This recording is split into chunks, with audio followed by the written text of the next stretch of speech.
3, 2, 1. The Reality Check podcast is inbound. Sit back, relax, and enjoy the show. Please be advised this video may contain strong language and adult themes. Hello guys, and welcome back to a brand new episode of the Reality Check podcast. Now today we have a very special guest from the 2019 series of The Circle on Channel 4. He was a third place finalist and crowned the viewers champion. It is Professor Tim Wilson. Tim, how are you doing? Hello, I'm doing very well, thank you. Perfect, thank you so much. I'm very good. Thank you so much for coming on the show today. Yeah, well, I'm looking here and I see an amazing microphone. You've got very good kit. Wow, I try and be as professional as possible, Tim. Try and be as professional as possible. And look at me in contrast. Well, I think you look brilliant. I mean, the decor in your house is beautiful.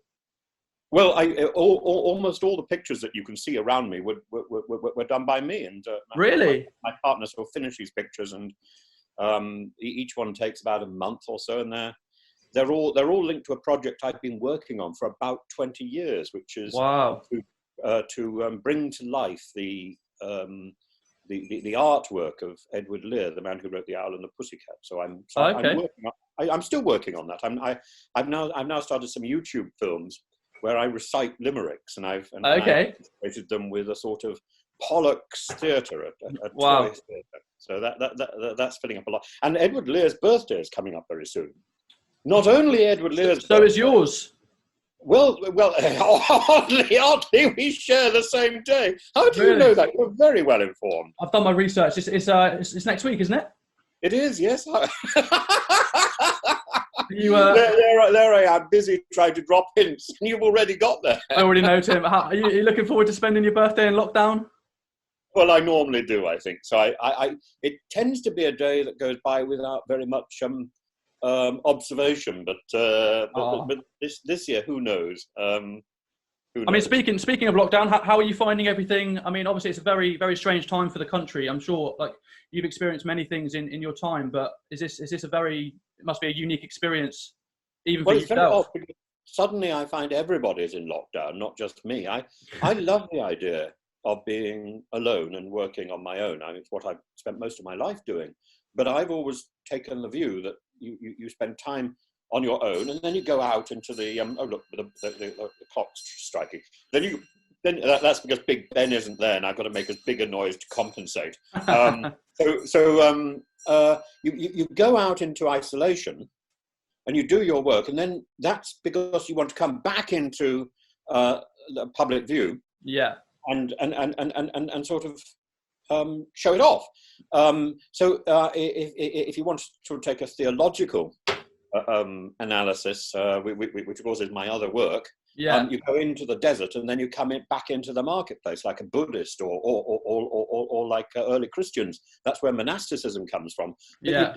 But suddenly we've got this lockdown, and we're permanently in the desert, and we have no idea when we're going to get back into the marketplace. Exactly. And the other problem is, if it's just one person going off into the desert and sort of, hey, look at me, I'm going off into the desert, I'm going off into isolation, clever me, that's fine. But if it's the entire world, it's slightly odd. You know, there's no sort of there's no kudos in doing this. No, not at all. And so I feel the really important thing is to spend as much time as possible in lockdown being creative. So it doesn't matter what you're being creative with, even if you're railing against the system. I mean, I'm about to make a film with any luck about the ghastliness of Virgin Media. Right. But that again would be creative. I'll do some caricatures of Richard Branson. I'm sure you will. I'm sure it'll be a good watch. Is that going to go on your YouTube channel? It will. Yes, it will absolutely go on mine. It might even seep into a little bit of Instagram if my caricatures are good enough. But I feel, you know, if you even if you're going to say something critical, you want to say it with a certain amount of humour. Definitely. And you want to be able to look back on this time and say, I did something. Because if all you're doing during this time is sitting watching Netflix, and there are some good things on Netflix. Homeland. No, that's Homeland's on Channel 4, isn't it? Is there anything good on Netflix? I have no idea. But I'm sure there are some good things on Netflix. And you want to look back and say, I actually did something, rather than just while away the time. Definitely. I mean, like you said there, it's definitely a time to kind of be creative and achieve something that you wouldn't normally have the time to put your mind to, I think. So it's definitely about making the most of it. There is another feature, I think, about this lockdown. It had a very positive effect, I think, on the nature of society. Okay. I get the impression, well, I feel that we've become a kinder people, at least for a time, and I hope that continues. I mean, on the few occasions when I venture out to the supermarket or something and stand in a queue, which is very entertaining. But I know all the people who guard the queue, and they smile and say hello to me, so that's very sweet. Yeah. So I don't get any favors, but I certainly get a smile, and I respond in kind. But what's interesting is, as I walk back, and somebody moves to the edge of the pavement as I walk past, and they will always smile at me and say hello, or good morning, or good afternoon, or whatever the appropriate thing is. Yeah. And I feel that's something that I've been missing here. Yeah, definitely. Like you said, I think people have kind of come to realise that maybe even those small things in life that they've taken for granted, or it has taught them to be more kind, which I think will hopefully have a long-lasting effect. Well, I hope so. When you remove something from somebody, they realise how much they like it. Definitely. And how much they miss it. So we've removed society from people, and people realise how much they have taken it for granted, how much they like it, how much they want to get back to it. And very often, I think people have thought society is a quickie down the pub, and it's much more than that. Definitely.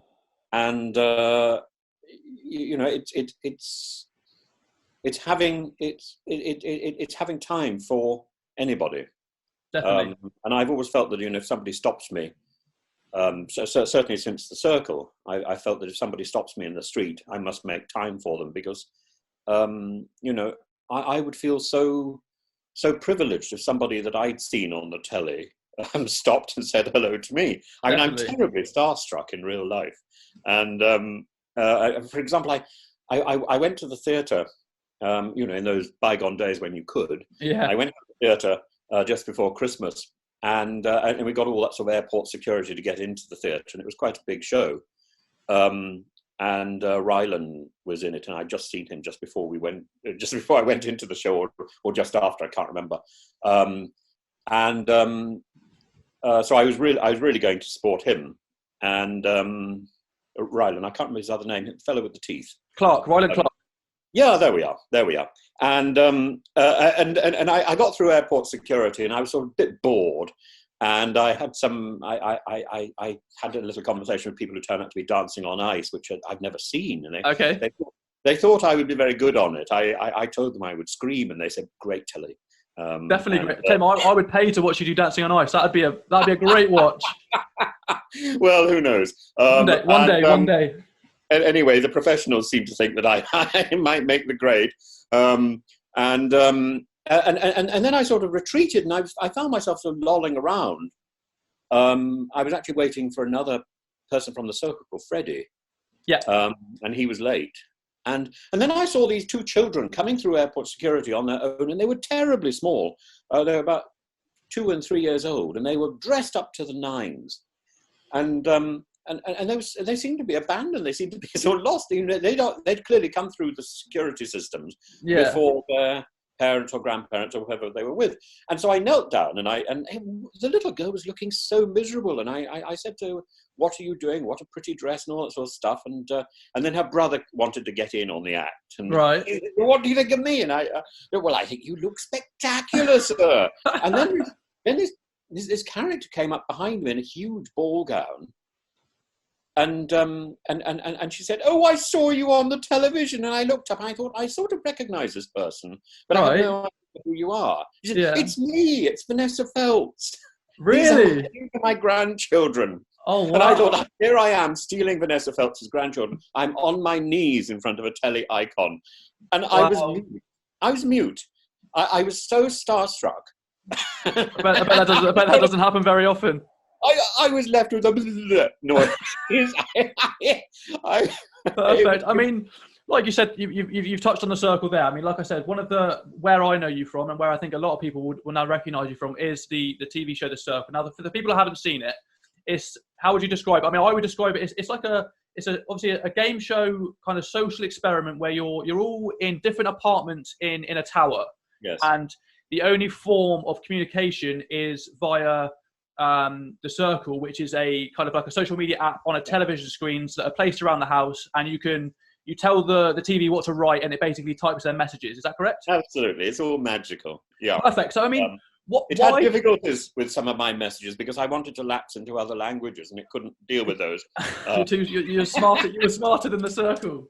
No, I wasn't smarter than The Circle. I mean, The Circle is what we don't see, of course, in The Circle, and what I didn't see when I was in the house, was the 70 or 80 odd people who are literally making that machine work. Yeah, it is like the swan gracefully floating around on the surface of a lake, and I bizarrely was this swan, and there were all these boffins making sure everything worked perfectly. And the key, and lots of people are contacting me at the moment saying, what do I do if I want to get on The Circle? How do I do my video? How do I do interviews? What do I do? And I'm saying, well, the key is to rely on the system. Okay. So the system is there to make you look good. The system doesn't want you to look a fool, because that's not good telly. Yeah, definitely.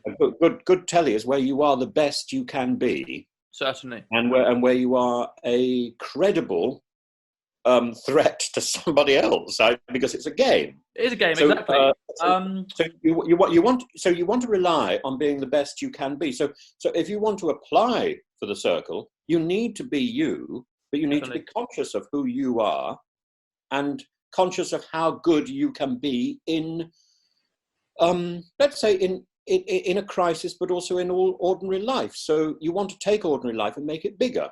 Definitely. Bigger. Like you said, I mean, obviously, there's again, for those who don't watch it, there's a kind of a strategy you can play. You can either play yourself, your normal life, or you can kind of pose as an imposter and create either a completely fake persona, or you can use, for example, someone that you don't know, but use their pictures and pretend to be them. I mean, what was going back to, like you said, the interview process, the kind of application process, what was your reasoning behind applying for the show in the first place? Well, I let the cat out of the bag a long time ago when I was under the control of the PR company. So I don't think there's any harm in me saying again, I didn't apply. Okay. Did they headhunt you? They headhunted me. I was approached, and I would never have thought of applying for the show. I hadn't seen the show. It wasn't on my radar. I had noticed a television article about it at the time when it was first aired. Yeah. And I thought this was very strange, and I thought it's hard. So somebody on their own in an apartment is hardly likely to make good television. I was approached. I think there was barely a month before the show was going to broadcast. Okay. When I was approached, so I went home and I very quickly watched the first series.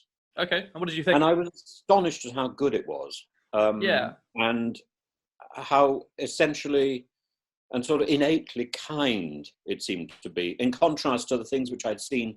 The few things I've sort of occasionally seen bits and pieces of reality TV and detested it. Okay. But like you said, I think it's the concept of the program where you put strangers in a building together that are in separate apartments, and all they do is talk online. It doesn't seem that gripping, but then I found myself watching it because I've seen the series that have happened so far, and I found myself wanting to watch the next episode straight away. Like, surprisingly, the way they make it's good TV. It's just astonishing. The production company is first rate. You go into these things and you think, oh my goodness, am I going to remain friends with the other cast members for the rest of my life?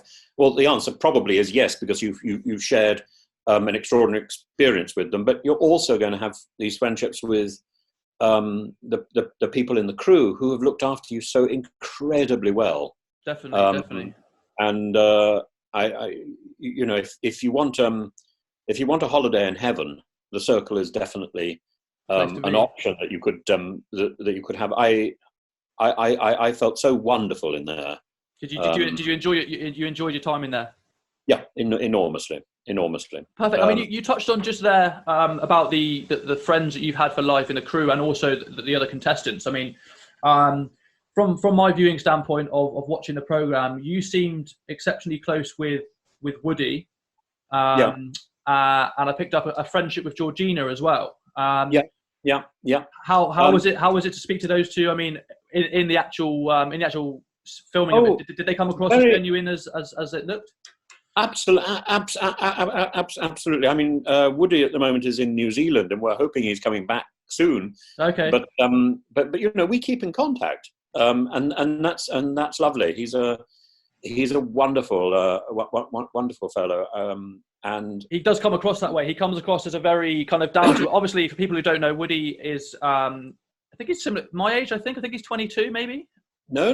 He's 19. He's 19. Okay, so he's younger than myself. He basically has got a couple of famous parents that he didn't mention on the show until later on, I don't think. So yes, when he mentioned them, I have to blush because I had no idea who they were. Really?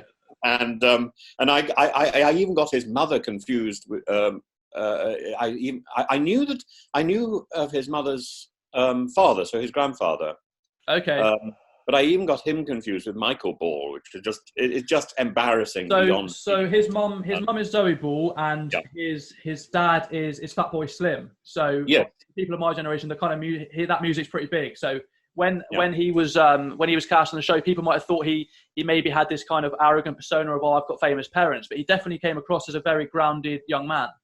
Oh, he's so far from arrogant, it's absurd, and more than that. And I've met his parents, and they are so far from arrogant. This is just a hard-working family. Yeah. That happens to be in the media, and I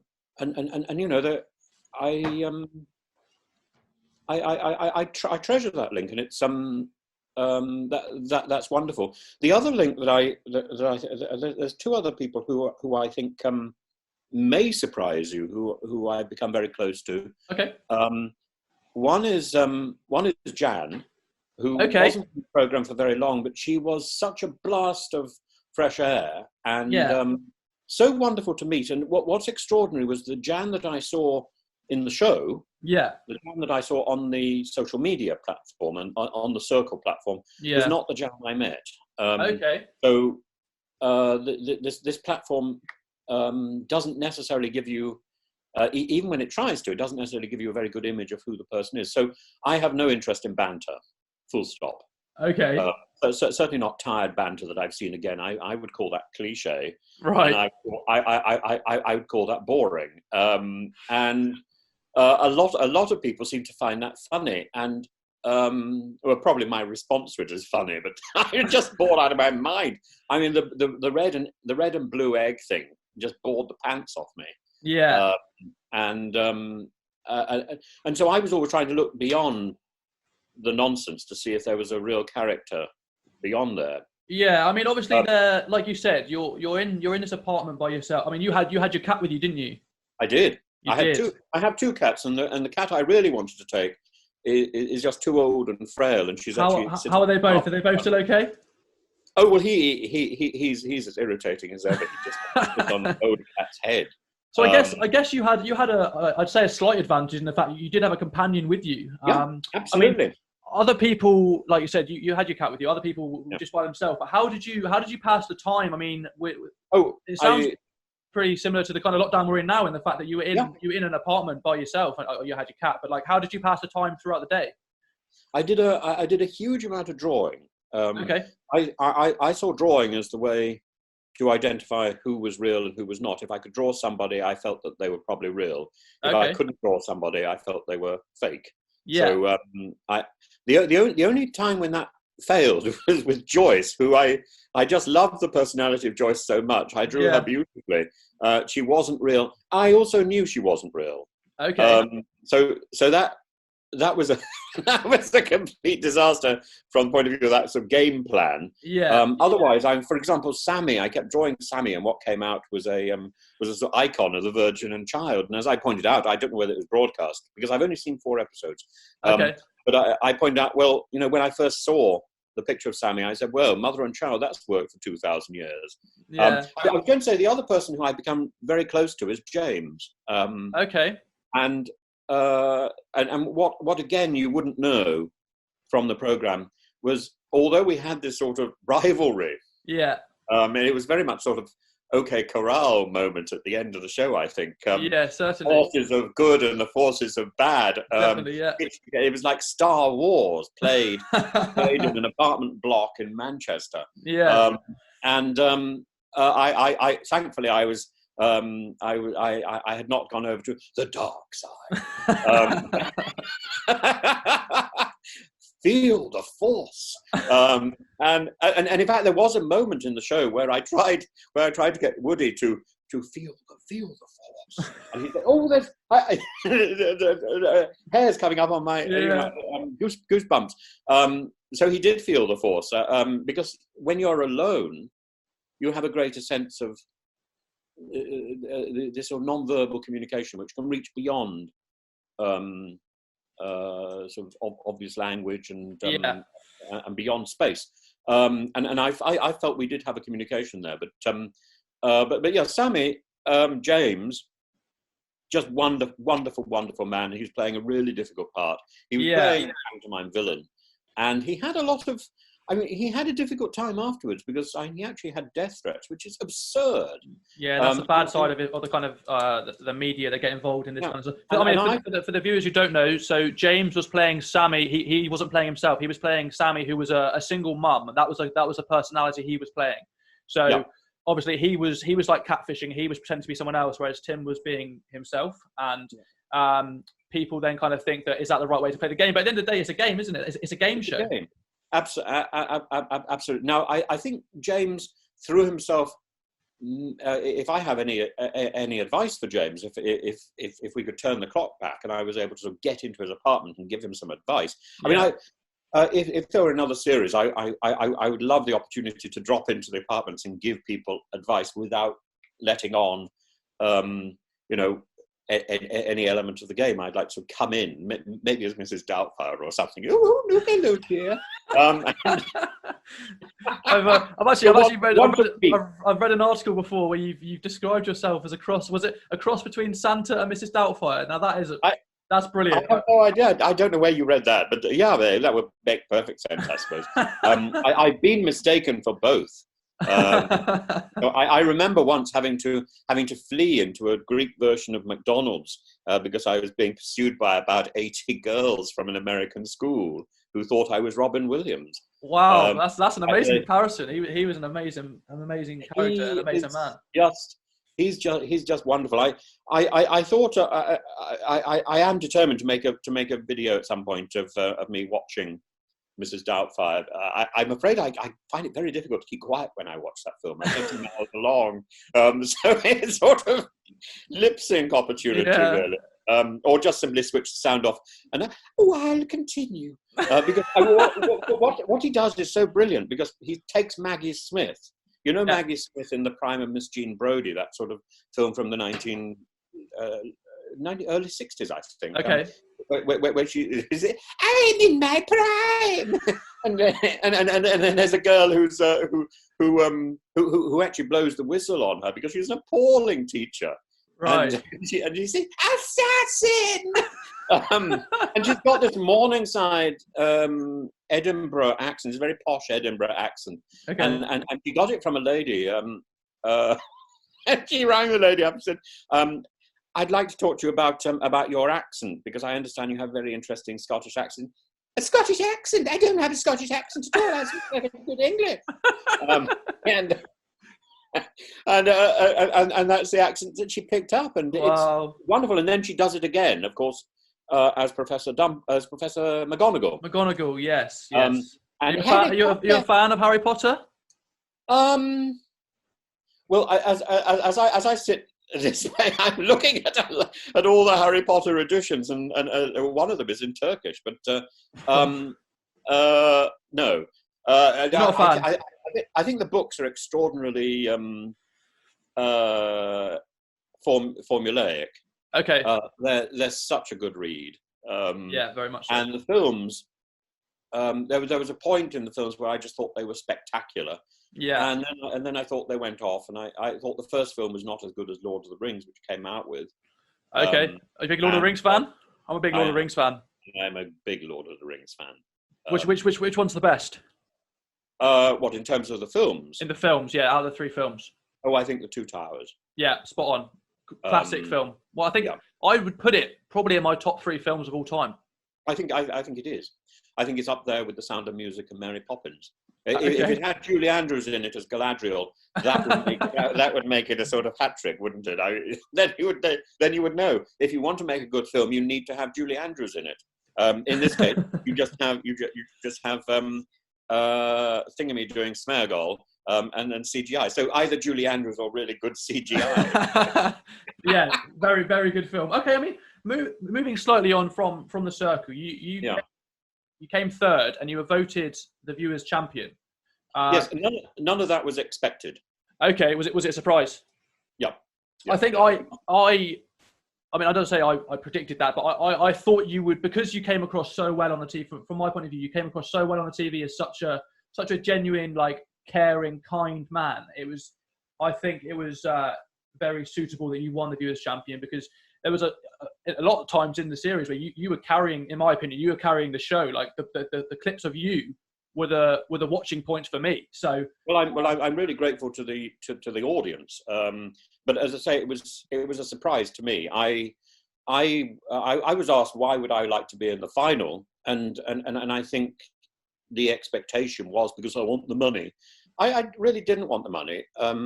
I mean, I would have liked the money. I'm as poor as a church mouse, but I didn't go in it for the money. So there wasn't really very much choice in it. I wanted to be in the final because I wanted to sit at the table and watch Woody's expression as he won, or Ella. So I was terribly upset when I was sort of forced to block Ella. There were two words in the circle which were new to me. Number one was block. I thought block was another word for constipation, and Dukalax sorts out all problems. So you would, if the circle wants to be sponsored by anybody, the circle, Channel 4's The Circle, sponsored by Dukalax. It all goes away. Resolve the circle with Dukalax. Sorry, you're going to have to cut all this out, aren't you? Fine, no, it's absolutely fine. And the other, so one word was block, which means to remove, to get rid of them. Yeah. And I seem to be blocking everybody. I was an what was influencer. Influencer. I got a lot of power. I hated this word so much. I had instigator, investigator, anything beginning with N. That was the word I called it, and I could not remember for the life of me what this word was. But every other day, I was the influencer. Influencer, yeah. Which meant, although I was voted the most popular by the people on the circle, by the people in the houses, I was also the person who was going to get rid of one of them. And I mean, again, quickly, sorry. So the people who don't watch it, the way it works is you get voted on your popularity. You vote someone first to 8, for example. If there's 8 people on the show at the time, and then whoever has the combined highest rankings, the top 2 are classed as the influencers, and then they have the power to block someone, so remove them from the show. That's how it works. That's how it works, exactly. So you were voted influencer a few times. Yeah, and so what you would expect, or what I expected, is if you became influencer, the next day you would probably be at the bottom of the pile. Okay. And that never seemed to happen.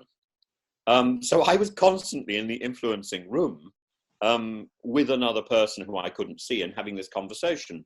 And it's done very nicely on the TV edit, because you see both of us from outside the window. Yeah. And what you don't see is there's a jolly big wall in between us and a lot of soundproofing, so we cannot hear one another. and we have no idea really who the other person is. So in one case, I was sharing this influencing session with Joyce, who was two people. There is a plot. So, for example, there's a plot of James to get rid of me, or to become top dog, or whatever. What you also had, which didn't always come across, was this extraordinary bond between characters, and so I was after that. Okay. I thought that the circle was about reciprocity, was about friendship, was about union, and we should do everything we could to keep that circle together. Yeah. So of course, at the end of the show, when I met Paddy and James and Georgina, I was appalled, actually, not by the existence of the circle of fear, hate, trust. Circle of trust. Was a little group that they put together. Yes, I was appalled by that. I was appalled. Some of them felt really proud of it, and it took me some time to come to grips with that. But in the end, I realised all they'd done was to take the larger circle and make another circle. So all they'd done actually was to celebrate friendship again. So they hadn't broken the circle; they had continued the same principles, just in microcosm. And why not? What other series have done is you've got one circle facing another circle. Okay. We didn't do that. I think Ella, myself, and Woody were very much part of the whole circle. Yeah, definitely. And we simply didn't see this coming. I think Ella might have done, oddly. I think Ella had more perspicacity. She was she was quicker than either Woody or myself. Woody and myself, we want to see. I think we both share this idea that we have a vision and we want to project that vision onto everybody, whether they want it or not. It will do you good. Take the medicine. Take the medicine. And in Mary Poppins, you then pour out the medicine, you get something different coloured, which is as it should be. So there's a little bit of magic, a little bit of a spoonful of sugar, but for the most part, take the medicine because it's going to be good for you. Okay, I mean, so moving on from the circle, obviously you've had a very established career up until your appearance on TV. You've had a couple of you were involved in politics, weren't you? I was, not necessarily by choice. I fell into it. I feel really, whenever I see something that I think is deeply wrong, and I feel that I've identified it, I feel. I can't just sit back and sort of gloat, ho, ho, ho, I've identified this in some sort of academic way. Let's file this away in a book for some future poor student to come and read. No, if I've identified something, I feel like there's an obligation to try and sort it out if I can, or at least move the debate forward. Definitely. I mean, I read an article, I think, I had a little search of you. There's a Wikipedia page of you, which I think, in my opinion, if you've got a Wikipedia page, you've made it. You've made it in life. So I read through the little politics section in your Wikipedia page, and there was a kind of controversial time that you were involved in politics. Is that fair to say? Oh, absolutely. I have stood for the local council. I've stood for well, in this particular case, I stood for Westminster. Okay. And I joined UKIP. You did? Because I could not believe that there was a mainstream party in the UK which was being accused of wholesale racism, and I wanted to see whether or not it really was racist. And having lived in Europe, I knew that Europe as the European Union, we should say rather than Europe. So we're not disagreeing with the landmass. I knew that the European Union as such was not working properly. I'd lived in Greece, and I'd seen how Greece was sort of bullied by the northern states. Yeah. And I felt very concerned about that. Now, I didn't feel that leaving Europe was necessarily the approach we should take. I'm all for national interest, but I feel that Britain has stood apart from that on a number of occasions, particularly during the First and Second World Wars, when it looked towards Europe to try and rescue Europe from itself. And I felt that was our mission again. But getting that getting that message right, I still feel incidentally that is what we have to do. Now we're going to be doing it from outside Europe, which is certainly possible. But my initial thought was we should be doing it from within Europe, and the idea of Brexit simply wasn't on the cards. The idea of Grexit came up while I was messing around with all this, and Brexit is a pale imitation of Grexit, is a pale imitation of the idea. Greece voted to leave Europe. Yeah. And Europe put pressure on Greece, and they had to have another referendum and make their decision again. Yeah. And that sort of shows the sort of bully boy tactics that I object to. Yes. So I mean, I wanted to find out if UKIP really was racist, and the only way to find out that sort of thing is to join the organisation. So I did, and I threw myself grandly into it. I mean, I convinced myself this was a possibility, and I took the view that if it was not racist, then I'd take it over. If it was racist, I'd expose it. It was as simple as that. So you're going in to get the information from the inside. Yeah, and what surprised me was within a week or so of going in, I was asked if I'd stand as a local councillor. So I said yes, and I met a few bigwigs in the area.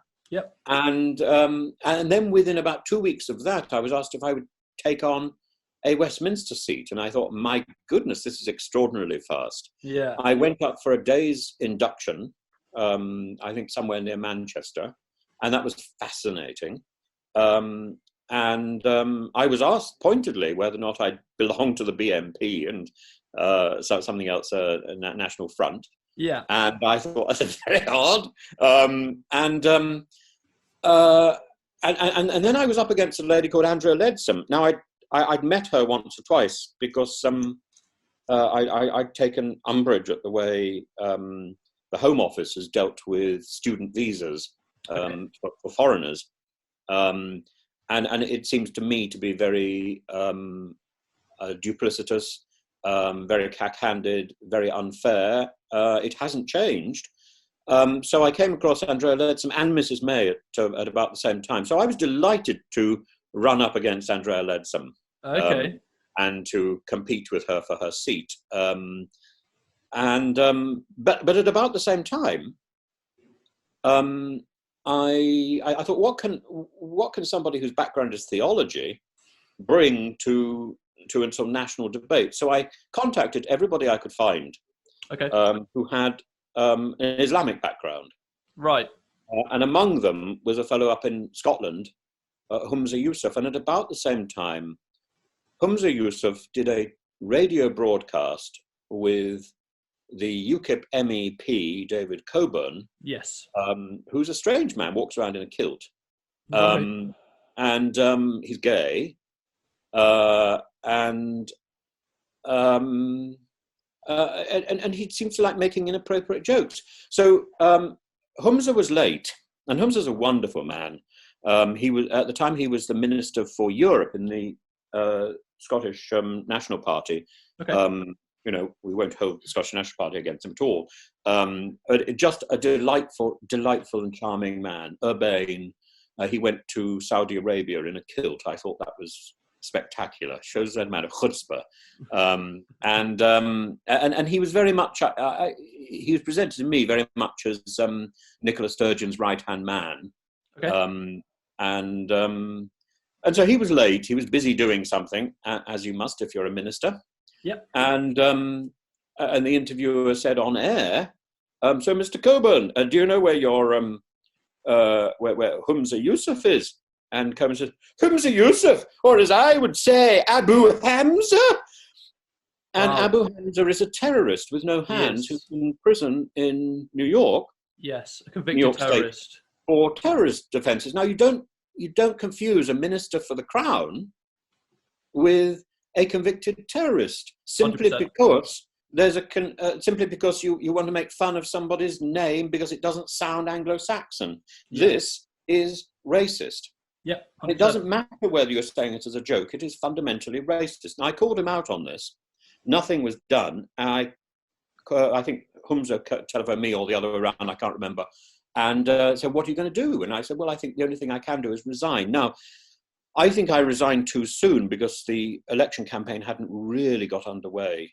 And I should have left it a few more days until we were in the middle of the campaign itself. And I would have done more damage. And I wish I had.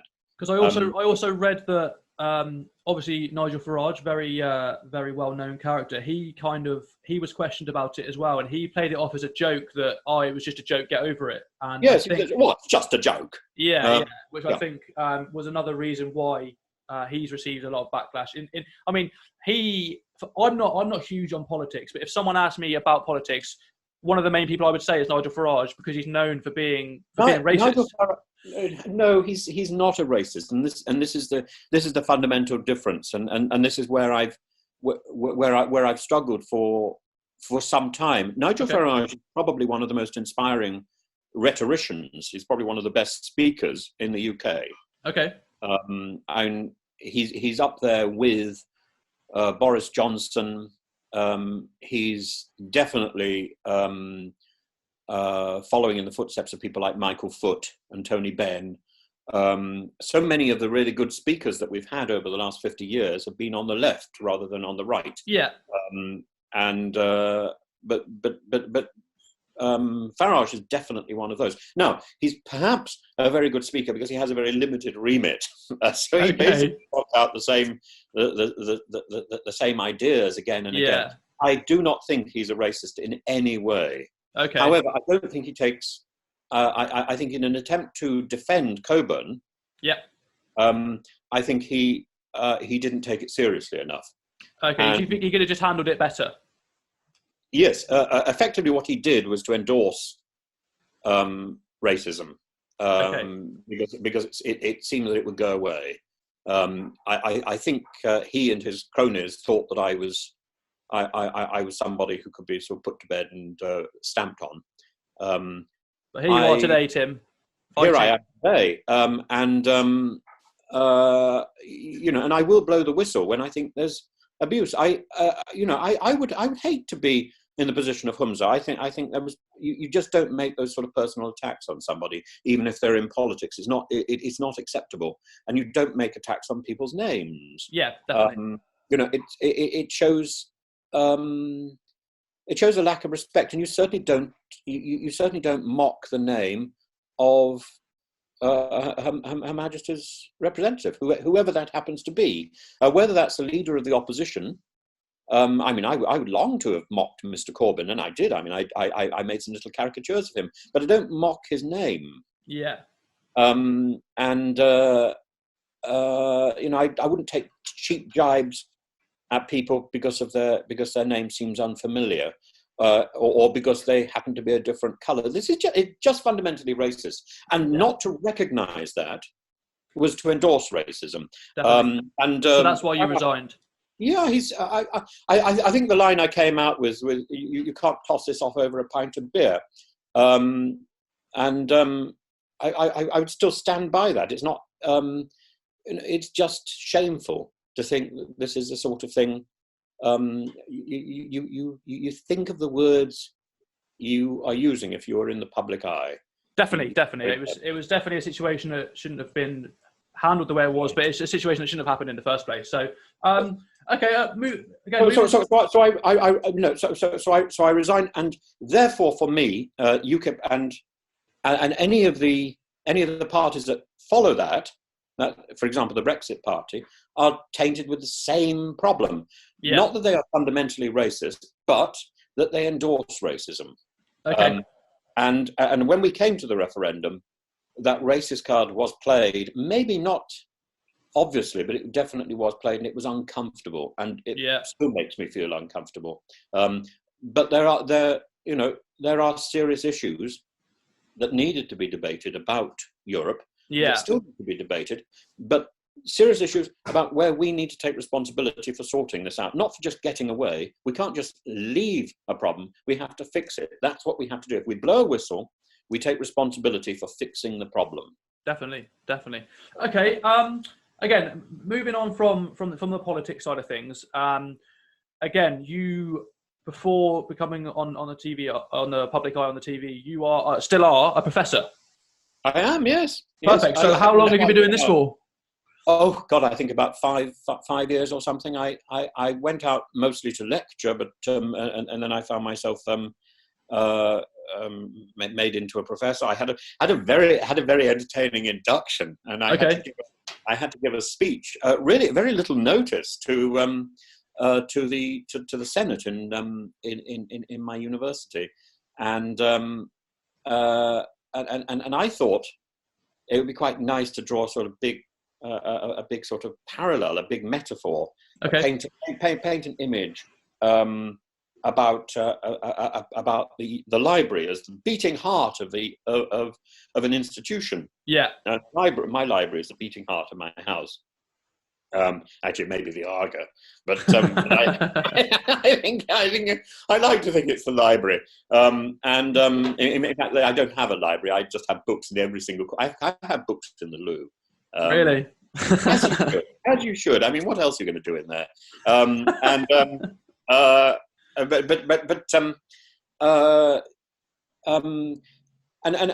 thought, what animal? So yes, if we have one heart. Yes. And as I was going into this lecture, I said, I think the library is very important, and the person who ran the university, who was with me, said, but we don't have one library, we have 13. I thought, oh my God, what animal has 13 hearts? And just as I was about to speak, I realized, got it. There is an animal with 13 hearts. Is there? What is it? There is. And I said, so we resemble the common cockroach, which has 13 hearts. I just hadn't thought very clearly about what I was saying. There was an audible intake of breath where I compared the university to the common cockroach. Well, so a cockroach has 13 hearts. It does. It does. Wow. It's very there you go. Fact of the day, folks. Fact of the day. I think it's one of the reasons why it's so difficult to kill a cockroach. But I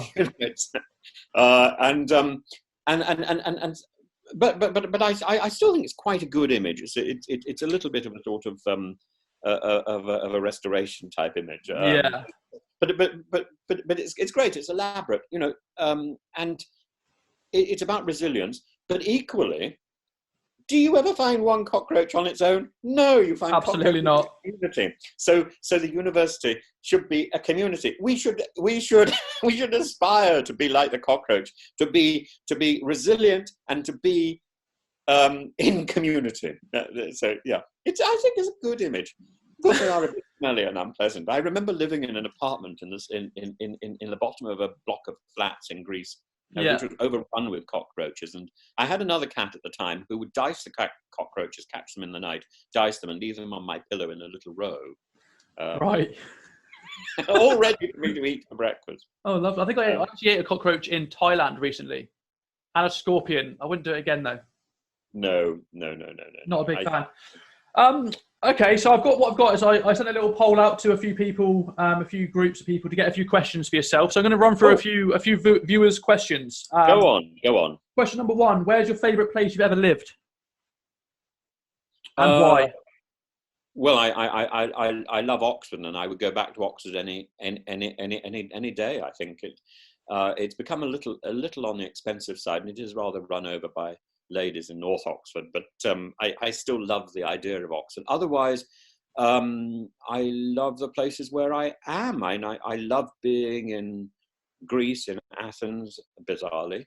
I would still go back there. I loved Corfu. I loved Istanbul, Tirana, Durrës. You're a very well-travelled man. I love. No, I'm not. No, I love really wherever I am. I don't think Moscow's got a lot going for it, frankly, in terms of my affection. But I am familiar with Moscow, and I don't know St. Petersburg. I'm told that if I went to St. Petersburg, I would love it. Okay, maybe it's one for you to try out in the future. Well, I don't know. Okay, I mean, you mentioned some earlier, but someone else about other hobbies. I know you do a lot of painting. I have no hobbies. You have no hobbies. I have no hobbies. There simply isn't time for it. Whatever I do to the best of my ability. So I gave up playing the piano because I just don't do it well enough. I think I would like to learn how to tap dance, but I think need to get someone to teach me, because I did try it once in a show, and I had to bluff my way because I just can't get the feet moving. I can do all the hand gestures. Maybe you could do tap dancing after dancing on ice. Yeah, absolutely. We could lead on. You have to come and see me in 42nd Street. Bah! You could be doing it on the doorstep as entertainment for the street. No, I would be doing it on stage. Okay. Wilson is. Yeah. Okay, someone else has asked. All singing or dancing. What about food? What kind of food are you into? I'm not really. I'm really very basic. I like very strong cheddar cheese. Okay. I'm very partial to chocolate. I'm just about to cook some vegan food. Okay. For to promote a site called Bosch, I think. Okay. And because I think we're coming to Vegan Week. Vegetarian Week, so which coincides with the week of my birthday, which is all rather entertaining. However, I have been told to eat one of Linda McCartney's pies. Yes, I've actually got them in my freezer. My dad is a vegetarian, and I couldn't find any pies. They sell them. Where did I get them from? They sell them in Sainsbury's. I don't know where you shopped him. Where do you shop? Not that I could find. Well, I might try again anyway. But initially they were going to send me these things, and instead all I really got is a bag, right. Which I think I have to go off and fill myself. So it's all a little bit on the inconvenient side. But I am going to be cooking a vegetarian spaghetti bolognese today. Nice. And I'm supposed to use a tin of lentils. I'm damned if I'm going to do that. I've got lentils. I will put them in the saucepan, and I will boil them until they're ready, and I will demonstrate how to use them. I might even make a pastry. But have Arga will cook. Exactly. Again, someone else asked in terms of music. Do you listen to much music at all? Very odd. No, is the answer. Okay. I do a lot of music. When I love music. There's always music going around in my head. Yeah.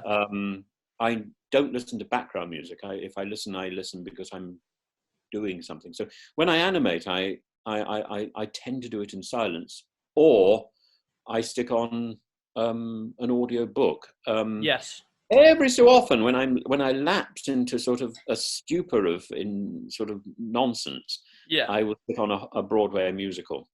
Okay. But if I can, I want the whole thing. I like to see. I like to listen to music in context. I love opera. I love ballet. I love all forms of music. I'm newly introduced to rap, partly because I have a friend in Russia who's a rap singer called Oxymoron. Okay. Who's very fine, and I've been introduced by Lemsey, who's a British rapper. Yeah, and by Woody, of course. Yes, Woody and I have had many a chat about, how can rap move on, because it's not just about it's rap is rhythm and poetry has a sort of much deeper sense. So how do you get that sort of that depth into your lyrics and into your music? Because it's definitely possible, even with nonsense. You can go all the way back to something like William Walton's Facade, which I used to do. It's terribly difficult to remember nonsense because you've got no logic to keep the words together. But so I love that. I love any sort of music which has got lyrics, I think. Yeah. And a lot of modern pop I find dull because it's got no substance. Okay. Lady Gaga, I think, is quite entertaining, but I'd be hard pressed to identify what her songs are. She's an interesting figure. Because again, she's taken her music and she's decided that it's theatrical, rather like Elton John. Yeah. And the best of the Beatles, because they're promoting a whole image. So when you're promoting a whole image rather than just sort of whiling away the time with a sort of I love you, yes I do. Not interesting. Interesting. You want to tell a story, and a story goes beyond words. It's about a sort of holistic image. Definitely. Perfect, Tim. No, we've covered a lot of topics. It's been an absolute privilege to talk to you. All I need to do, I did mention this to you beforehand. You did, yes. We've got a segment on the show. Everyone knows it now. It's called the Pressure Pint. Okay. Yeah, Now, Tim doesn't want to drink a pint of water, which is absolutely fine. I don't have a pint glass. I don't have a pint glass. He doesn't have a pint glass, everyone, which is, I mean, absolutely fantastic in my opinion. But you have some sort of jug, is that correct? I do have a jug. The potential for innuendo here is just astonishing. But I do have a jug, and I have a small glass, and I have a jug with some Ribena in it. No, not the nicest Ribena. This is the Ribena without sugar. God knows why I've got that. But in lockdown, you can't complain when somebody does you a service and brings you the stuff. That's fine. So rather than the pressure pint of water, we're going to do a pressure half pint of Ribena with Tim. This is brilliant. No. I think we might manage to fill up twice. How long do I have? So if you just fill it up now, what I'll do is I'll start the timer. Yeah. What I'll do is I can do this. We'll do a combined time. So basically, I'll press start on the timer. You then drink the first cup. When you finish the first cup, I will pause it. Yeah. And then we'll wait again. And then you refill it, and I'll add the 2 times together. Okay. Right. So are you set, Tim, to chug a pint of Ribena? I have a giggle session now. Right. Are we going? 3, 2, 1, go for it.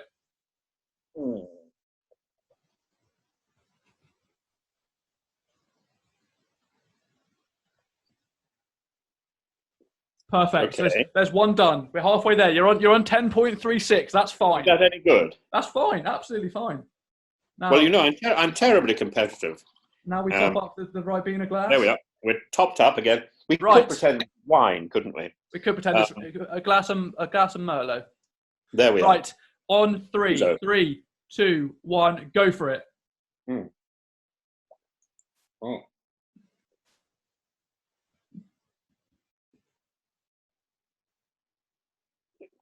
Done. Oh, Tim, 20. So you're very consistent in the time that you drink. There were 2 10s. So the time is 20.79, Tim. What I'll do is I will put that on the leaderboard, and at the end of the video, I'll send you the link to the video. You will see your name on the leaderboard.